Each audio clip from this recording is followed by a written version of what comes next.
श्री राधे। जय श्रीमन नारायण। बहुत लोग पूछते हैं कि गुरुजी श्री रामानुज भगवान के बारे में कुछ जानकारी दीजिए, जिनकी परंपरा से आप दीक्षित हैं या और लोगों को दीक्षा दी जाती है। श्री रामानुज भगवान शेष जी के अवतार हैं। वही शेष जी जिनके शरीर पर बिस्तर बनाकर भगवान श्रीमन नारायण, भगवान विष्णु, जिनकी हम सहस्त्र नाम स्तोत्र से आराधना करते हैं, जिनके बल पर ही हमारा सारा मनोबल है। अर्थात कोई चिंता आई, कोई संकट दिखा, आगे अंधेरा दिखा, तो एक दृढ़ विश्वास और प्रबल बल बना रहता है कि हमारे पास विष्णु सहस्त्र नाम स्तोत्र तो है ना। जहाँ 10-12 पाठ किए समस्या समाप्त हो जाएगी। वही श्री विष्णु भगवान शेष जी के शरीर पर बिस्तर बनाकर आराम करते हैं और अपने अनेक फणों से शेष जी उनकी बड़ी सेवा करते हैं। एक फण से सुगंधित इत्र छिड़कते रहते हैं, दूसरे फण से ठंडी ठंडी हवा एसी की तरह देते रहते हैं, तीसरे फण से सुगंधित पुष्प वर्षा करते रहते हैं। ऐसे तमाम जितने फण हैं सभी फण से कुछ न कुछ सेवा करते रहते हैं। वही शेष जी जो त्रेता में लक्ष्मण जी बनकर परछाई की तरह भगवान के समीप रहे, वन भगवान को मिला, अपनी पत्नी उर्मिला जी को छोड़कर वन में वीरासन पर बैठकर भगवान की देख रेख में लगे रहे। आज भी चित्रकूट जाइए तो लक्ष्मण पहाड़ी है। मैं जब भी चित्रकूट की कामदगिरी भगवान की परिक्रमा करता हूँ तो लक्ष्मण पहाड़ी पर चढ़ता हूँ। वहाँ का एक आश्चर्य है कि इतनी ऊंची पहाड़ी पर चढ़ने पर भी जो वहाँ कुआं है जिसे लक्ष्मण जी ने बनाया है, वहाँ सामान्य कुएं की तरह पानी दिखता है। ये अपने आप में बहुत आश्चर्य की बात है, जबकि बहुत ऊंचे पहाड़ी पर है। चढ़ने में भी ताकत लगती है, समय लगता है। अब तो रोप वे हो गया है तो लोग रोप वे से चले जाते हैं। लक्ष्मण पहाड़ी की एक विशेषता और है, यदि आप कभी चित्रकूट जाएं तो वहाँ घर बनाने का टुटका है। मैं दावे से कहता हूँ, ये निजी अनुभव, कि वहाँ पर घर बनाने का टुटका कीजिए, अर्थात पत्थर रख के घर बनाइए और वहाँ पर पंडित जी उनको 10-20 रुपये दक्षिणा दे दीजिए। ये टुटका करके आइएगा, 1-2 वर्ष में आपका अपना घर बन जाएगा। टुटका करते रहिए लक्ष्मण पहाड़ी पर और घर बनाते रहिए। यदि किसी का घर नहीं बन रहा है तो वो लक्ष्मण पहाड़ी पर जा कर के पत्थर का, वहाँ पर पंडित जी बताएंगे, छोटे छोटे घर बनाइए और पंडित जी को दक्षिणा देना न भूलिए। देकर आइए, 1-2 वर्ष में जो बहुप्रतीक्षित, जिसकी काफ़ी दिनों से आशा थी, वो घर आपका बन जाएगा। चाहे शहर में हो, चाहे गांव में हो, चाहे पैतृक आवास पर हो, जहाँ घर की समस्या है वहाँ बन जाएगा। लक्ष्मण जी उस पहाड़ी टीला पर बैठकर जब चित्रकूट में भगवान की देख रेख किया करते थे। द्वापर में बलराम जी बनकर बड़े भाई के रूप में आए, लीला में मार्गदर्शन किए, किंतु दिन भर भगवान का नाम ही जपते रहते थे। और कलयुग में श्री रामानुज भगवान बनकर आए और तमाम पतितों को वैष्णव बनाकर मोक्ष और वैष्णव लोक की गारंटी दी। अष्टाक्षर मूल मंत्र श्री रामानुज संप्रदाय में दिया जाता है, जो बहुत शक्तिशाली है। हस्ताक्षर मूल मंत्र शरणागति मंत्र 26 अक्षर का, और मोक्ष मंत्र, चरम मंत्र जो गीता जी में 18वें अध्याय की 66वें श्लोक में है। इन तीनों मंत्रों को इस परंपरा में दिया जाता है। श्री संप्रदाय कहा जाता है। लक्ष्मी सहित यह अष्टाक्षर मूल मंत्र है। इसका जितना जप करेंगे ये धर्म अर्थ काम मोक्ष चारों को देने वाला है। बहुत शक्तिशाली मंत्र है, भगवान को प्राप्त कराने वाला है। श्री रामानुज भगवान जिस विद्यालय में पढ़ते थे उनके कुलपति का नाम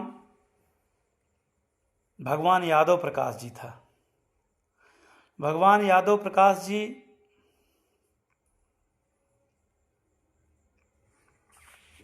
रामानुज बहुत विद्वान थे और रामानुज को बड़े प्रेम से पढ़ाते थे। उनके यूनिवर्सिटी में रामानुज मुख्य छात्रों में से एक थे, किंतु रामानुज के थोड़ा बड़ा होने पर भगवान यादव प्रकाश में और भगवान रामानुज में सिद्धांत को लेकर मन ही मन असंतोष हो गया। यादव प्रकाश जी कहते थे, बहुत सरल शब्दों में आपको बता रहा हूं, सरल शब्दों में किसी भी कथा की व्याख्या करना ताकि आपके हृदय तक बात पहुंचे, यह आवश्यक होता है। यादव प्रकाश जी कहते थे, विशिष्टाद्वैत और अद्वैत, द्वैतवाद और विशिष्टाद्वैतवाद, यही दोनों लोगों का मतभेद था। यादव प्रकाश जी कहते थे कि ईश्वर और जीव में कोई अंतर नहीं है। ईश्वर, जीव ईश्वर का अंश है और ईश्वर के ही बराबर है, और इसी की वो व्याख्या करते थे। भगवान रामानुज बाल्यकाल में ही कहने लगे कि नहीं, जीव और ईश्वर में अंतर है।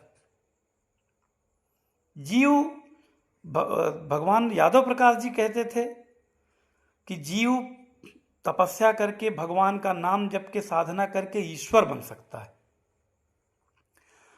और रामानुज भगवान कहते कि जीव कभी ईश्वर नहीं बन सकता।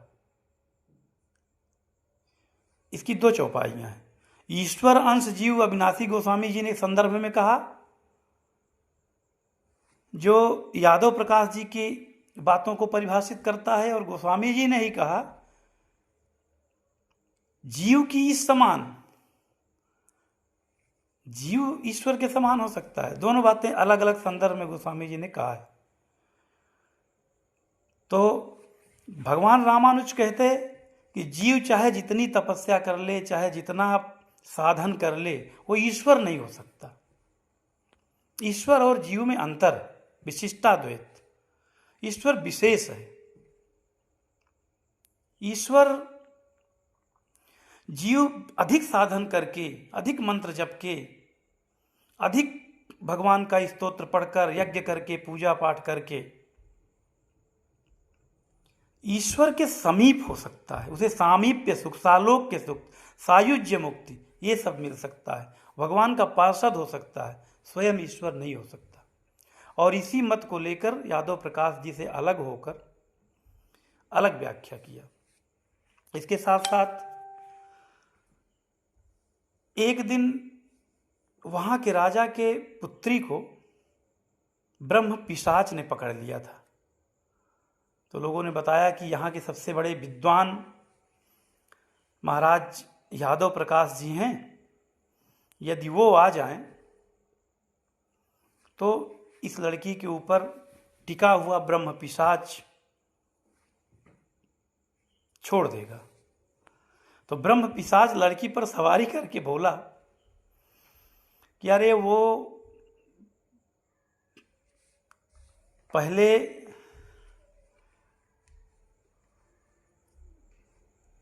सांप के समान बीच खोपड़ा बोलते हैं हमारे यहाँ, आपके यहाँ जो बोलते हो, बीच खोपड़ा था, वो क्या हमें भगाएगा? वो तो संतों की संगति पाकर ब्राह्मण हो गया इस जन्म में, उससे मेरा कुछ नहीं बिगड़ेगा और इस पुत्री का कोई संकट नहीं कटेगा।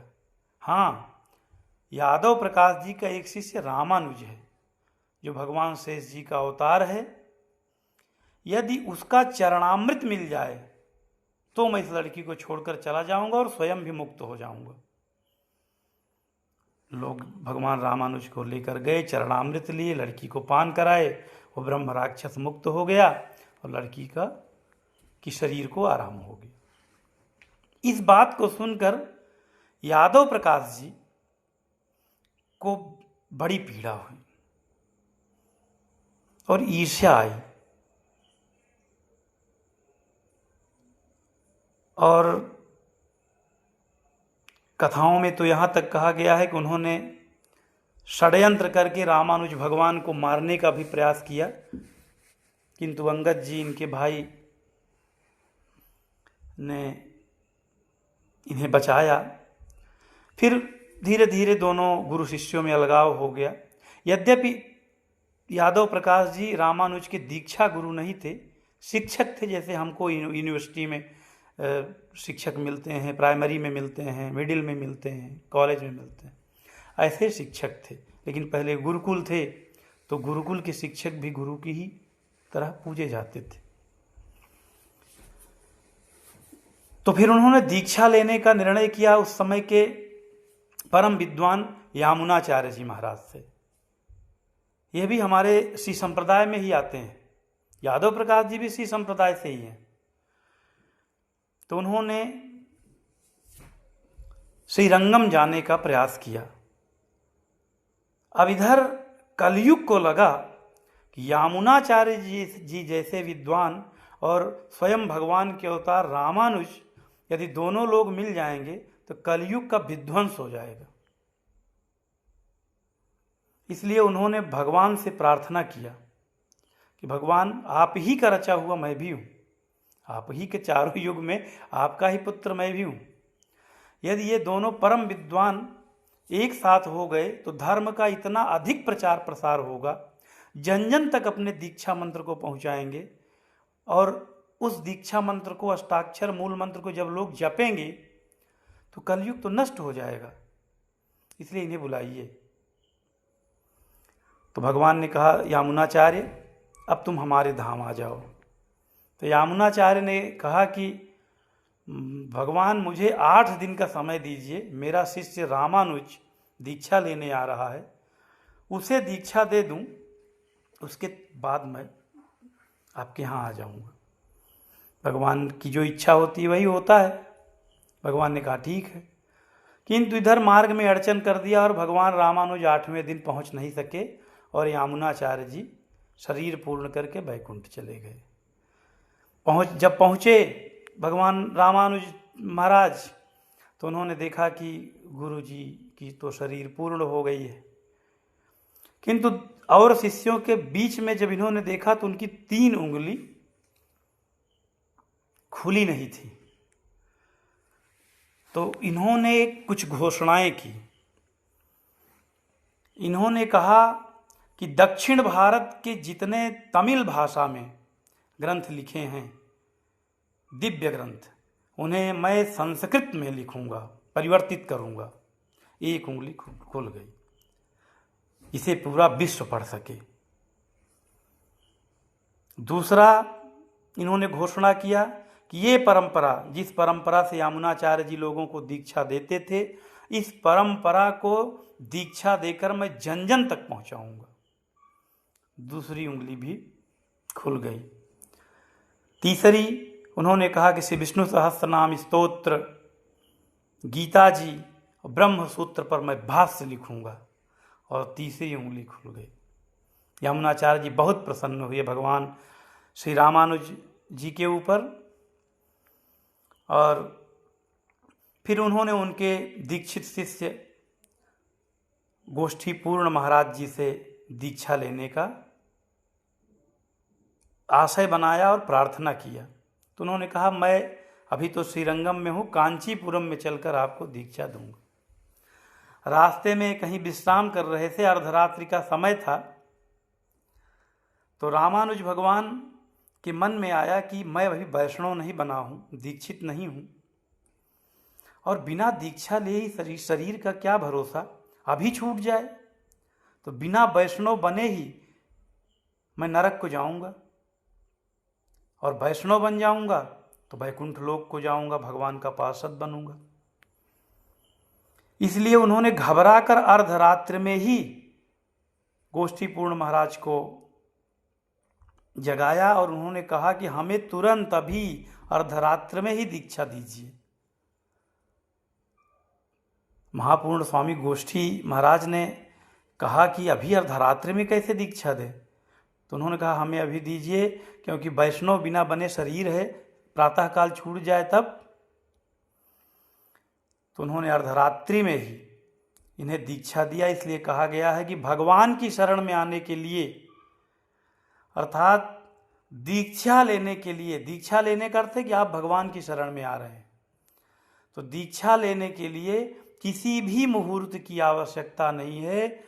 जब आप दीक्षा लीजिए वही सबसे शुभ मुहूर्त है। और अर्धरात्रि में भगवान रामानुज को गोष्ठी पूर्ण महाराज ने दीक्षा दिया और दीक्षा देकर बताया। जैसे ही दीक्षा दिया तो उन्होंने बताया, जैसे गुरु जी बताते हैं कि ये मंत्र गोपनीय है, इसे उपांशु जप करिए, दूसरा कोई सुने ना। उन्होंने कहा, महाराज क्यों? तो उन्होंने कहा, इस मंत्र को सुनने के बाद जो सुनेगा वो मुक्त हो जाएगा। तो एक मंदिर का गोपुर था, गोपुर पर चढ़कर भगवान रामानुज ने जोर से चिल्लाकर महामंत्र, मंत्रराज जो आप लोगों को दिया गया है, उसी दीक्षा मंत्र को खूब जोर से चिल्लाकर 3 बार कहा। 72 लोग सुने थे, वहीं मुक्त हो गए। ये बात जब गुरु जी ने सुना तो उन्होंने इन्हें बुलाया और बहुत डांटा और कहा कि तुम्हें नरक मिलेगा, क्योंकि तुमने गुरु का उल्लंघन किया है। तो रामानुज भगवान ने कहा कि इस मंत्र को सुनकर जो 72 लोग मुक्त हुए हैं, यदि वो उन्हें स्वर्ग मिले, वैकुंठ मिले, और मुझे नरक मिले तो मैं अकेला ही तो नरक जाऊंगा। मैं इसे स्वीकार करता हूँ। इनकी इस उदारता को सुनकर गोष्ठी पूर्ण महाराज बहुत प्रसन्न हुए और इन्होंने आशीर्वाद दिया कि जाओ, इस महामंत्र को तुम जन जन तक प्रचार करोगे।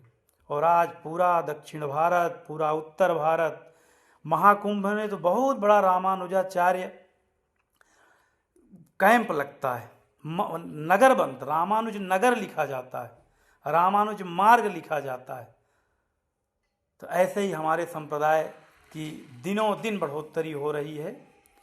अष्टाक्षर मूल मंत्र का डंका बज रहा है कलयुग में, और श्री विष्णु सहस्त्रनाम स्तोत्र का। हमारे श्री संप्रदाय के दोनों अद्भुत तत्व हैं, दीक्षा मंत्र, शरणागति मंत्र और श्री विष्णु सहस्त्रनाम स्तोत्र। तो ये भगवान रामानुज हैं। कथाएं तो भगवान श्री रामानुज के बारे में और है, लेकिन आज इतना ही, फिर किसी दिन। जय श्रीमन नारायण।